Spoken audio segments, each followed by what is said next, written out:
નમસ્કાર નમસ્કાર નમસ્કાર વિદ્યાર્થી મિત્રો, સ્વાગત છે આપ સૌનું ચેપ્ટર નંબર 5 જેનું નામ છે ગરીબી, અને એનો બહુ અગત્યનો ટોપિક હું તમારા માટે અત્યારે લઈને આવ્યો છું, એને છે નિરપેક્ષ ગરીબી. માત્ર 5 મિનિટની અંદર હું ફટાફટ તમને સમજાવવાનો પ્રયત્ન કરી દઉં કે નિરપેક્ષ ગરીબી એટલે શું અને એના દ્વારા ભારતમાં કઈ રીતે ગરીબી મપાય છે. બાય ધ વે, પરીક્ષામાં આ 3 માર્ક્સ અથવા 5 માર્ક્સમાં પૂછાનારો સૌથી અગત્યનો ટોપિક છે. આમાંથી બહુ બધા આઈએમપી, એમસીક્યુ, એસક્યુ, વીએસક્યુ પણ બહુ બધું પૂછાય છે, એટલે ખાસ આ ધ્યાનમાં રાખજો, આને જવા નહીં દેતા. ચાલો ફટાફટ આપણે શરૂઆત કરીએ એટલે તમારો અને મારો સમય ન બગડે. ચાલો, સૌથી પહેલું એ છે નિરપેક્ષ ગરીબી વિશે વાત કરી છે. ભારત દેશમાં મપાય છે. આ નિરપેક્ષ ગરીબીમાં સરકાર શું કરે છે, શું લેવા ગરીબી માપે છે કે ભાઈ એના કારણે અર્થતંત્રમાં આપણે લોકો નક્કી કરી શકીએ કે હકીકતમાં કેટલા લોકો ગરીબ છે અને એમની ગરીબી ઘટાડવા માટે કઈ કઈ યોજનાઓ આપણે પ્લાન કરી શકીએ. અને હવે ગરીબી રેખા સરકાર કઈ રીતે નક્કી કરે છે, ભારત સરકાર તો સૌથી પહેલા ખોરાકનું પ્રમાણ નક્કી કરે કે ભાઈ તમારું જીવન ટકાવવા માટે મિનિમમ કેટલો ખોરાક ખાવો જોઈએ. અનાજ, દાળ, દૂધ, માખણ આ બધું છે, મિનિમમ કેટલું એનું પ્રમાણ તમારા શરીરમાં જવું જોઈએ કે જીવન ટકાવવા માટે જરૂરી છે. હવે આ ટકાવવા માટે કેટલા રૂપિયા તમારે મિનિમમ વાપરવા પડે એને ગરીબી રેખા કહેવાય. એટલે મતલબ ઓછામાં ઓછું મારે જીવન ટકાવવા માટે કેટલું જમવાનું અને ઓછામાં ઓછું જમવા માટે મિનિમમ ખર્ચો કેટલો કરવાનો, એના આધારે ગરીબી રેખા સરકારમાં આપે છે. એટલે બેઝિક ઇન્ગ્રીડિયન્ટ્સ છે બધા ખાવાના, ખોરાકના, એના આધારે ગરીબી રેખા મપાય છે.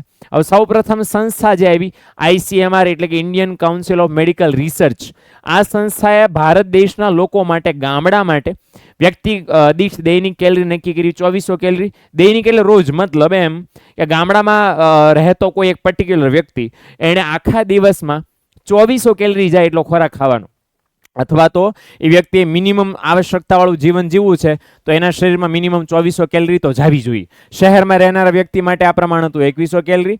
આ MCQમાં બહુ બધી વાર હોય છે, જરાક ધ્યાન રાખજો, ભૂલી નહીં જતા ભાઈ. ઓકે, અને આ કેલરીવાળો આંકડો નક્કી કર્યો, કેલરીવાળો આંકડો આજે પણ ચાલે છે.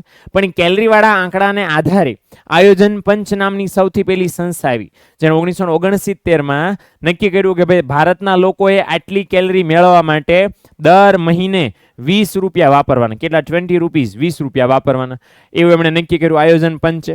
સમય જતા આયોજન પંચ પછી એક સરસ મજાની સમિતિ આવી, દાંડેકર અને રથ.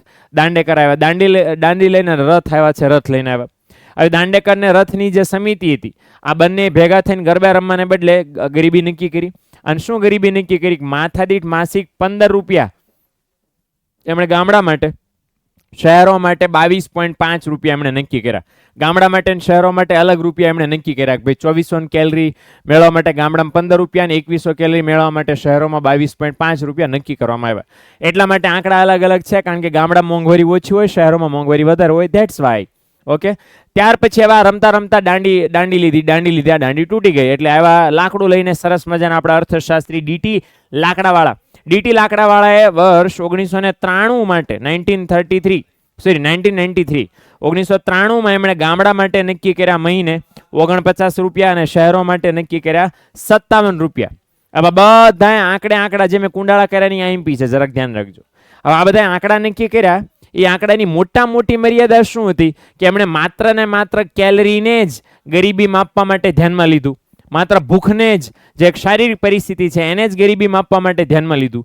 હકીકતમાં ગરીબી માપવા માટે બહુ બધી બાબતોને ધ્યાનમાં લેવાવી જોઈતી હતી. આ બધી બાબતો છે, આહાર ને સ્વાસ્થ્ય, વીજળી, રસોઈ ને કપડાં, શિક્ષણ, રહેઠાણ ને આ બધી બાબતો ધ્યાનમાં લેવાવી જોઈતી હતી.